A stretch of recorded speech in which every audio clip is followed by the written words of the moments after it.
você tenha um excelente domingo. Que você tenha tido, né? Porque o domingo já está terminando. Daqui a pouco já é segunda-feira. Semana cheia de feriados. Só o Rio de Janeiro, né? Oh, tem gente que gostou, né, irmã Elisa? Oh, eu não gostei, não. Duas crianças em casa, só Jesus. Para gente descansar um pouco, né, também. E a palavra que eu quero trazer para você nessa noite é uma palavra breve sobre uma história muito conhecida que eu tenho certeza que a maioria de vocês já ouviram falar sobre essa mulher da Bíblia. Na verdade, são duas mulheres, a história de duas mulheres que passaram por lutas, por dificuldades, por deserto, mas que elas saíram vitoriosas. E nós aprendemos muitas lições, nós podemos tirar muitas lições com a história de vida delas, uma história de superação, uma história de fé. Duas mulheres que confiaram em Deus, uma foi bem mais forte do que a outra. E é interessante porque a Bíblia ela não esconde defeito de ninguém. Quando a gente estuda a Bíblia, a gente vê, meu Deus, olha, fulano foi bem mais fraco do que eu, olha. E não, fulano foi bem mais forte do que eu aqui nesse ponto. Então na Bíblia nós temos histórias de pessoas fracas, pessoas fortes, pessoas que desistiram, pessoas que permaneceram, que persistiram e venceram. Nós temos todos esses exemplos para quê? Para nos mostrar que ninguém é perfeito. Perfeito só Deus. Santo só Deus. Nós estamos aqui pela graça, pela misericórdia de Deus. E com a ajuda dele, nós venceremos. E essa história é no livro de Ruth. Eu vou ler alguns versículos aqui, bem brevemente, porque é um livro tão pequeno. Tem apenas 4 capítulos. Se você quiser acompanhar comigo, é uma leitura breve, não vou me alongar. Como eu disse, é uma palavra rápida, mas é uma palavra necessária. Eu vou confessar aqui, tá? Eu não ia pregar, não. Eu ia falar, ei, meu amor, prega hoje aí, porque eu tô meio gripada, eu não tô muito bem, Mas sabe quando o Espírito Santo fica ali? Tem certeza, Priscila? Tem certeza? O Espírito Santo incomodando. E eu falei, não, Renata, eu preciso entregar essa palavra. Eu não sei para quem, mas alguém precisa receber essa palavra, amém? Vamos lá, livro de Ruth, capítulo 1. Nos dias em que os juízes governavam Israel, houve grande fome na terra. Por isso, um homem deixou o seu lar em Belém de Judá e foi morar em Moabe, levando consigo a esposa e 2 filhos. Esse homem se chamava Elimeleque e a esposa Noemi. Os filhos se chamavam Malom e Quilion. Versículo 3. Elimeleque morreu e Noemi ficou com 2 filhos. Eles se casaram com mulheres moabitas, que se chamavam Ruth e Orfa. Cerca de 10 anos depois, Malom e Quilion também morreram. Noemi ficou sozinha, sem os 2 filhos e sem o marido. Aqui já começa a tragédia. Como nós vimos aqui. Era um casal que morava em Israel. E, como nós vimos aqui, Elimeleque e Noemi se mudaram, saíram de sua terra, viram uma nova oportunidade de trabalho, oportunidade de crescimento.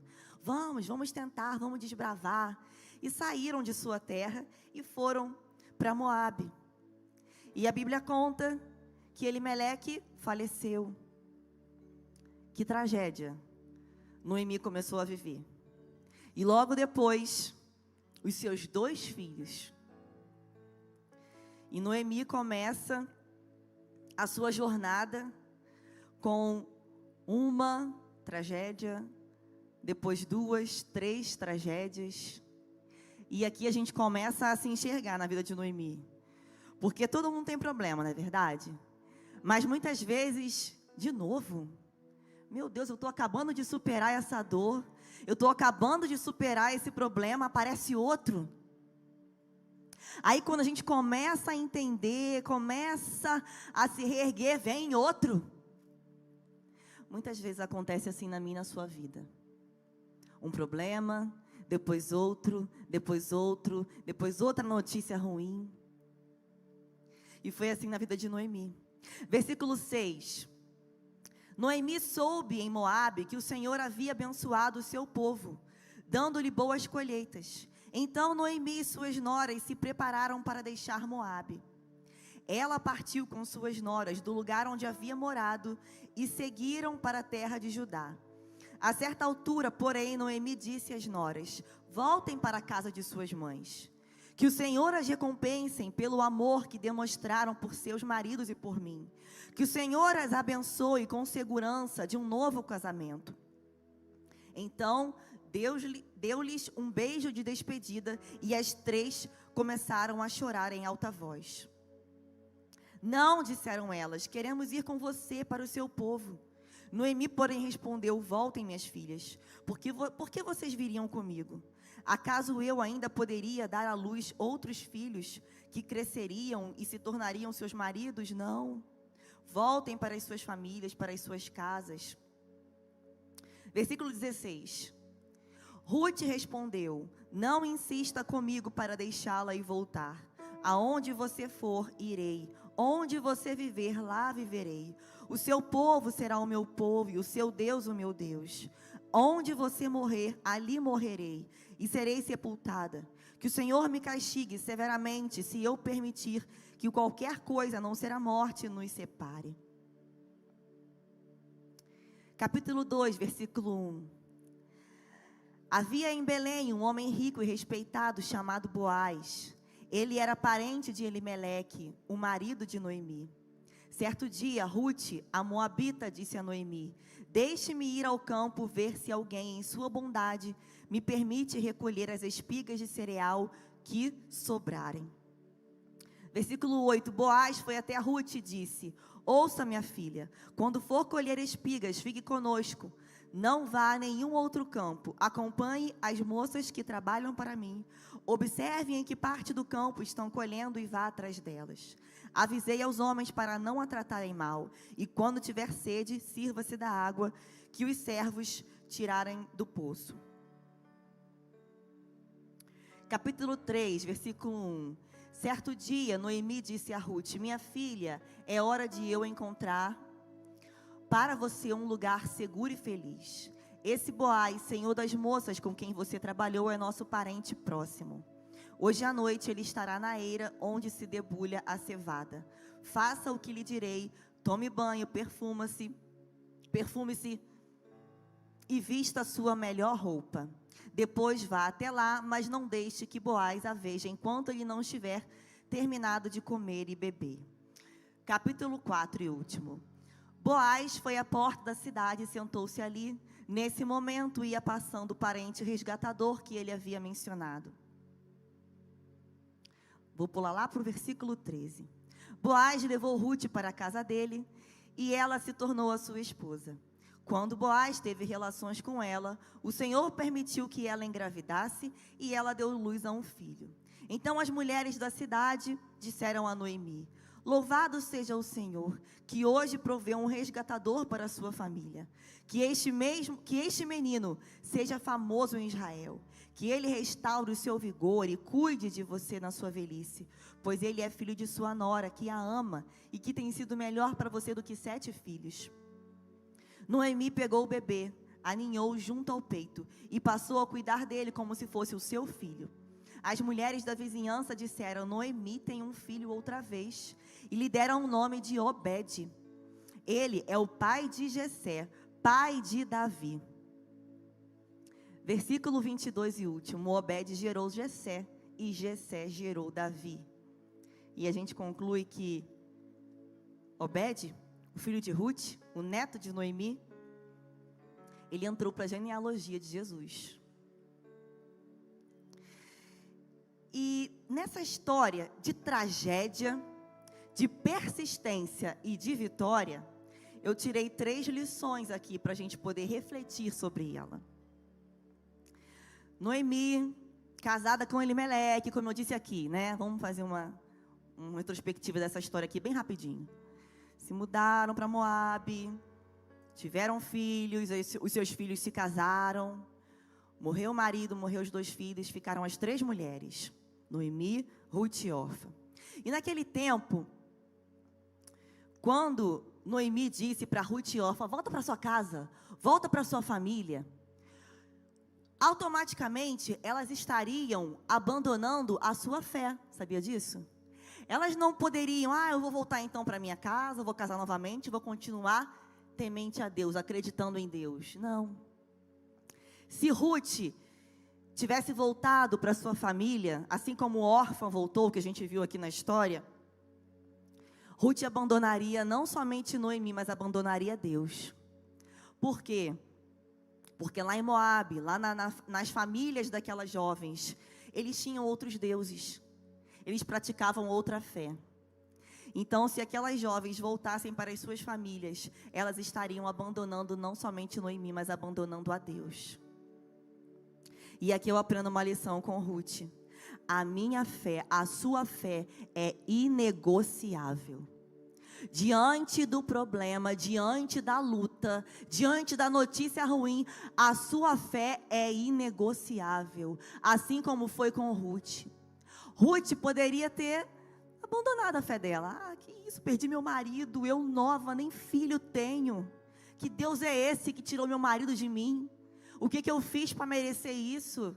Eu vou voltar para os deuses da minha família, para a idolatria que a minha família, lá eu era muito mais feliz, eu tinha muito mais coisas, bênçãos. Poderia ter pensado isso, poderia ter negociado a fé dela. Mas Ruth disse o que para Noemi? Não insista comigo para deixá-la e voltar. O seu povo será o meu povo, o seu Deus é o meu Deus.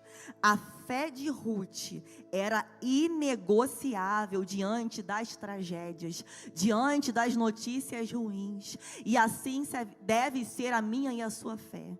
Muitas vezes a gente coloca a culpa em Deus, nas lutas que a gente passa. Deus, não, Deus, quem aqui já ouviu falar?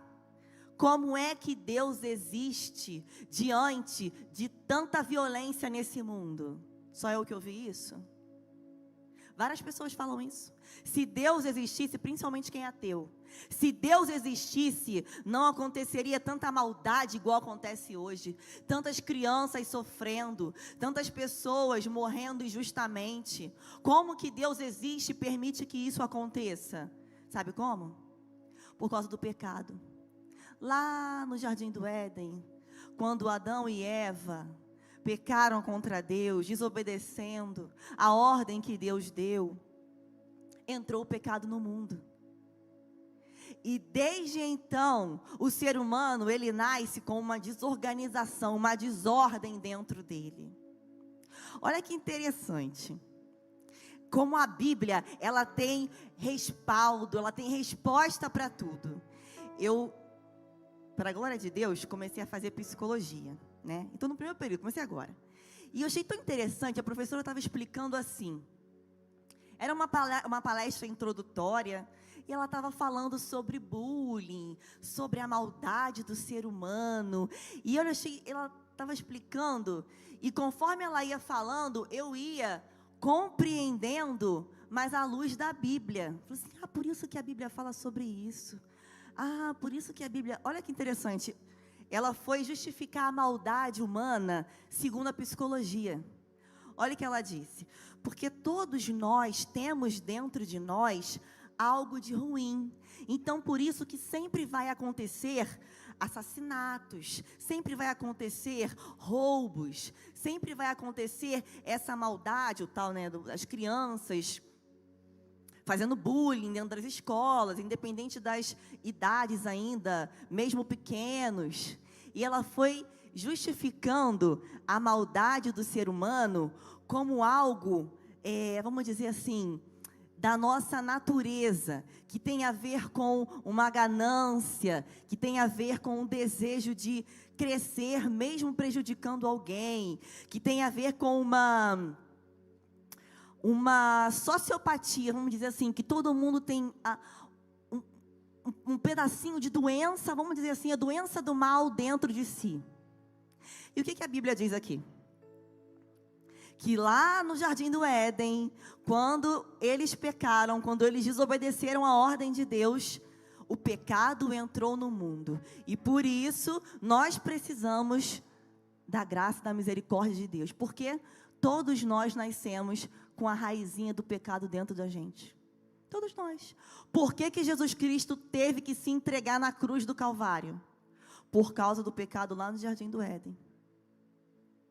Aí você estuda isso na psicologia, coisa que a Bíblia já diz, ó, milhões e milhões de anos. A Bíblia, ela tem resposta para tudo. A Bíblia, ela é o nosso manual de fé.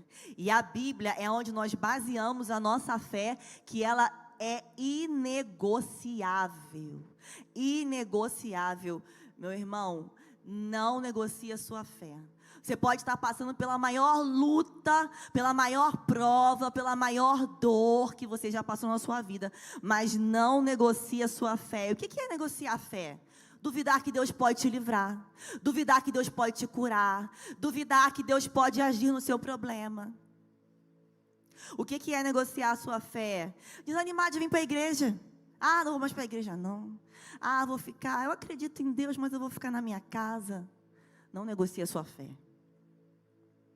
Ah, não vou mais tomar Santa Ceia, não. Vou seguir minha vida aqui. Eu sou filha de Deus, acredito em Deus. Não negocie a sua fé. É assim que o inimigo começa. Colocando uma dúvida, colocando uma tristeza, colocando um desânimo no seu coração. E aos pouquinhos, a gente vai se afastando, a gente vai se distanciando de Deus. E quando a gente vê, já esfriou, já se distanciou, já negociou, já perdeu a fé.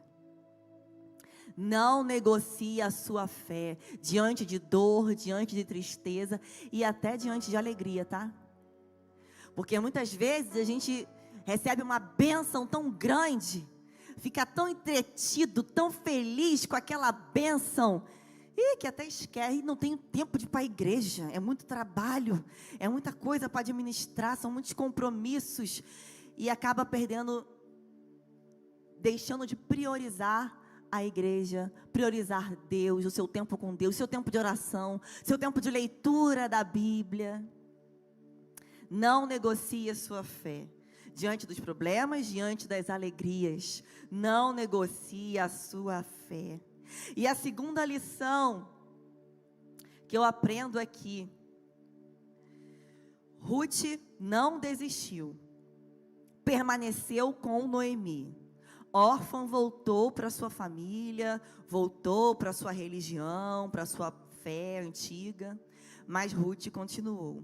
E a Bíblia diz que elas chegaram lá, né, retornaram para Israel, e Noemi estava tão triste, tão deprimida, tão amargurada, que ela pediu para chamarem ela de Mara. Não me chama de Noemi não, me chama de Mara, que significava amargurada. Não, Noemi era quem eu era no passado. Hoje eu já sofri tanto, já passei por tantas dores, que hoje eu sou uma mulher triste, amargurada. E Ruth permaneceu ali com ela. E a gente vê ao longo da história, né, Ruth lado a lado de Noemi, persistindo, resiliente ao lado de Noemi. E Ruth, ela era uma mulher proativa. A gente vê aqui que ela viu uma oportunidade nos campos de Boaz, nos tempos de colheita, né? Eles estavam colhendo e ela viu ali, olha, uma ótima oportunidade para eu poder conseguir alimento para mim e para Noemi. Porque Noemi provavelmente já devia ter idade, Noemi já talvez não tivesse nem tanta saúde, tanta disposição assim, e estava passando por um processo de luto severo, de uma depressão talvez muito forte, e Noemi não tivesse nem forças para trabalhar. Mas Ruth se dispôs ali e colocou, não, eu não vou permitir que Noemi desista. Eu vou ajudar, não somente a mim, mas Noemi também. E a Bíblia diz que Ruth começou ali trabalhando, e Boaz, que era um homem rico ali, né, Era um dos grandes homens ali daquela região, respeitado. Viu Ruth, viu ali a sua proatividade e se interessou por ela. Viu aquela jovem e ficou interessado por ela. E é tão interessante que esse livro de Ruth, eu não sei se você já leu, se você não leu, depois você leia esse livro. Ele é um livro de romance, sabia? A Bíblia, ela tem livro de romance, de suspense, de drama, de terror, de todos os gostos. Se você quiser, a Bíblia tem a leitura para todos os gostos. E esse livro de Ruth, ele é um livro de romance, porque diz como que Boaz se encantou por Ruth, o que Ruth fez para seguir os conselhos da sua sogra Noemi. Enfim, é uma linda história de superação e de romance. E a gente continua aqui, né? E Ruth continuou trabalhando. Boaz falou assim para os seus funcionários: ei, tá vendo aquela jovem ali? Quem é ela? Ela é nova aqui? E eles foram falar: ela é nova, ela veio junto com Noemi, isso e isso. Passaram a ficha de Ruth. E ele disse: então, vocês protejam ela, tá? Não deixem que ninguém faça mal a ela. E quando vocês forem, olha que interessante, a Bíblia é rica em detalhes, né? Quando vocês forem fazendo a colheita, vai deixando cair assim, ó, umas espiguinhas sem querer, querendo. Vai deixando assim, bem perto dela. Para quê? Para que Ruth pegasse, fizesse uma colheita bem grande. Vai favorecendo ela. Enfim, e assim foi acontecendo, né? E Ruth contou para Noemi o que aconteceu, o trabalho que ela conseguiu, as pessoas que ela conheceu. Noemi, como eu disse aqui, né? Percebeu logo: Boaz é parente nosso, eu sei de quem você está falando. Então, minha filha, você vai fazer assim, assim, assim, assim. E Ruth, assim como Noemi direcionou, ela fez, ela obedeceu, ela viveu o processo com resiliência. É a segunda lição que eu tiro. Viva o processo com resiliência. É fácil passar por luta, por problema? Misericórdia. A vontade que dá é o quê? Sair reclamando. Gente, eu sou pastor aqui, mas eu sou igual a vocês, ó, de carne e osso. Tem nenhum santo aqui. Falar: Deus, que isso, Deus? Misericórdia. Não. Sair reclamando, chutando balde, murmurando, falando que dá no coração. Não vou continuar não. Não vale a pena não. Para que tanto sacrifício, tanto esforço? Se eu vejo um monte de gente fazendo errado e se dando bem.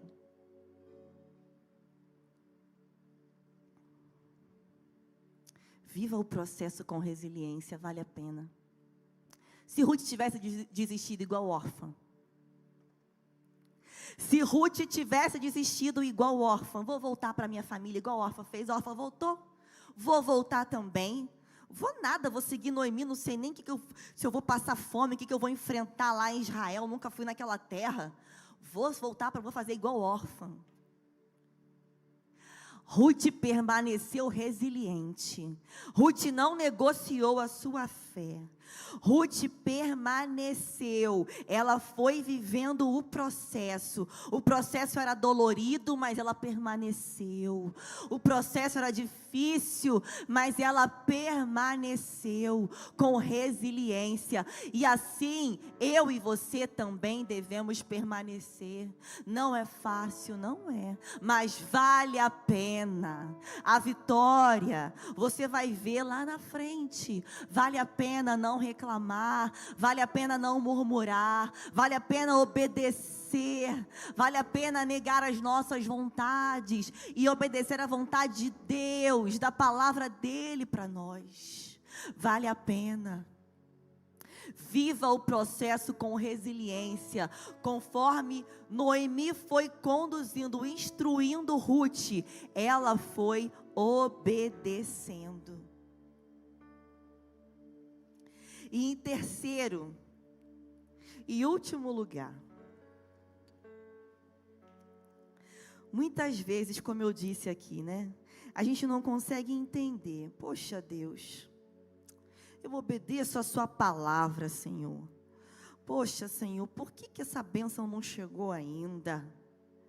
Por que eu estou passando por esse problema? Por que essa porta se fechou? E nós precisamos entender que a dor é para nos promover. Pensa aqui comigo. Quem era Ruth antes da dor e quem foi Ruth depois? Quem era Noemi antes da dor e quem foi Noemi depois? A mesma pessoa? Antes, Ruth era o quê? Casada com um homem, sem filho. Depois, Ruth se tornou simplesmente a mãe de Obed, que foi o avô do rei Davi. Ruth entrou para a genealogia de Jesus. E aqui eu entendo que muitas vezes Deus, Ele não nos conta tudo.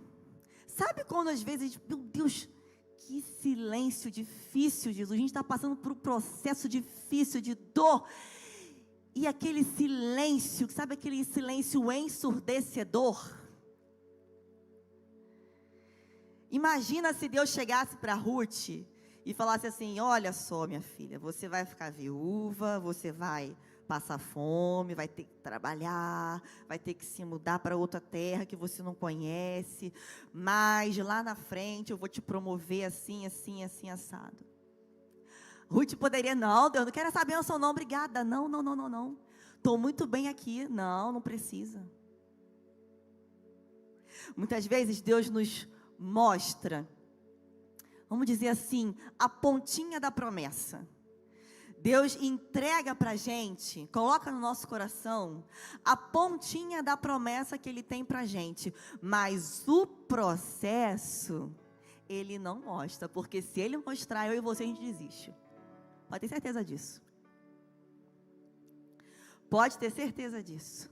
Por maior que a bênção seja, por maior que o sonho possa ser, se a gente visse com antecedência o processo, a gente: não, Deus, pode passar de mim, essa bênção aí eu pulo, não quero não, obrigada.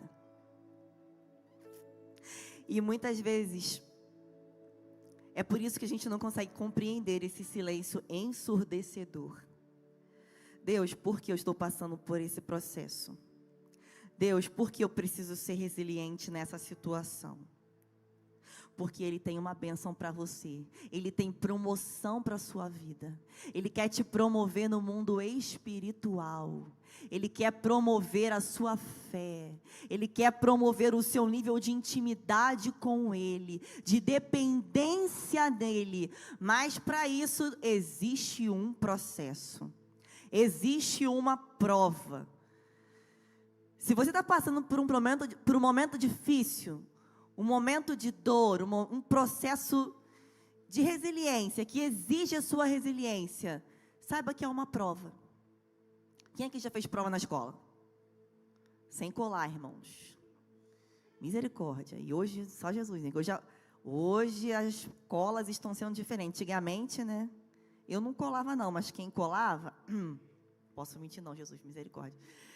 Mas as escolas antigamente eram no papelzinho, né? Escrevia na mão, que eu via meus amigos fazendo, né? Hoje, é tudo no celular, né, gente? O professor quer pegar o aluno colando, ele apaga a luz e vê quem está com aquela luzinha. Não é verdade? Não, tu não faz isso não, tu é... Brincadeiras à parte, mas provas são difíceis, provas são complicadas, mas provas são necessárias para nos aprovar. Então, para que você possa passar por um processo, receber a bênção, receber a vitória, você precisa ser aprovado. E como é que nós somos aprovados? Não negocie a sua fé em primeiro lugar. assim como Ruth fez, não negociou a fé dela. Deus, eu não te abandono por nada. Deus, eu não te largo por nada.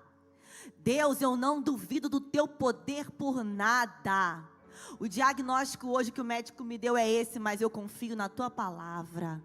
Fecharam uma porta hoje na minha vida, mas eu confio na tua palavra, na tua promessa. Que a nossa fé seja inegociável, assim como a fé de Ruth foi. Em segundo lugar, passe pelo processo com resiliência. Ruth permaneceu ali, firme e forte. Eu estou contigo, Noemi. Eu não vou te abandonar, Noemi. Aonde tem trabalho, é aqui que eu vou fazer. Não, eu estou vendo uma oportunidade aqui, eu vou agir aqui. Não, eu não vou desistir, eu não vou me entregar. Resiliência, não desista. Não é fácil, eu sei, meu irmão, eu sei. Todos nós temos nossas dores, nossas lutas, nossos processos, e não é fácil, mas vale a pena, porque Deus tem promoção para você, para a sua casa. Quando você, sabe aqueles momentos difíceis, aqueles dias mais difíceis, vamos dizer assim, os dias nublados, né? Existem dias na nossa vida que são mais nublados, que são mais silenciosos, que são mais difíceis. Quando esses dias chegarem, você lembre, Deus tem promoção para mim. Vale a pena permanecer fiel, vale a pena permanecer obediente à palavra do Senhor. Deus tem promoção. Por mais que você não esteja nem vendo, mas eu não estou vendo nem a luz no fim do túnel. Cadê essa promoção? Não consigo nem imaginar. A palavra de Deus diz que Deus nos dá muito mais do que nós podemos pedir ou imaginar. Noemi queria apenas sustentar, Ruth queria apenas sustentar ela e a sua sogra, Noemi. Era a única coisa que ela queria. Ruth não queria casar com um homem mais rico. Ruth não queria ser avó do rei. Não, Ruth não queria nada disso. Ruth queria apenas, meu Deus, Deus me ajuda. Eu preciso sustentar a mim e a minha sogra Noemi, que depende de mim. Abra as portas, me ajude a trabalhar, a conseguir um pão para a gente se alimentar. Era só isso que Noemi queria. Era a luz do fim do túnel para Noemi, era isso. E o que a Bíblia diz que Deus fez para ela? Por causa da fidelidade e da obediência de Ruth, Deus deu muito, muito, muito mais do que ela podia sonhar ou imaginar. Deus simplesmente deu um dos homens mais ricos da cidade, mais respeitados, mais influentes da cidade, que era Boaz. Deu para ela um casamento abençoado e ainda abriu o ventre à madre dela. Ela era casada com o outro marido. Por que ela não teve filho com o outro marido? Não sei, conjectura minha. Isso não está na Bíblia, amém? Conjectura minha. Vai ver que Deus curou ela também? Será que ela era estéril? Por que ela não teve filho com o outro marido? Deus abriu o ventre dela, fez Ruth gerar. E não uma criança comum, como outra qualquer. Uma criança que se tornou o avô do rei Davi. Obed entrou para a genealogia de Jesus. Aonde que Ruth podia sonhar ou imaginar isso? Nunca. E assim como Deus fez na vida de Ruth, Deus pode fazer na sua vida, meu irmão. O que você pede hoje? O que você vê assim? Deus, a luz no fim do túnel é essa porta de emprego. A minha luz no fim do túnel é a cura dessa doença. A minha luz no fim do túnel é o meu casamento restaurado. A minha luz no fim do túnel, Deus tem mais para você. Deus tem muito mais para você. Muito mais do que você pode sonhar, muito mais do que você pode imaginar. Deus tem muito mais para você. Deus tem muito mais para sua casa. Deus, as bênçãos de Deus, a Bíblia diz que as bênçãos de Deus, elas se estendem de geração a geração. Ou seja, Deus tem bênção para você, para os seus filhos, para os seus netos, para os seus bisnetos. Deus tem bênção para as suas gerações. Quem crê aqui nessa palavra? Eu vou pedir para a igreja ficar de pé. A sua fé, ela deve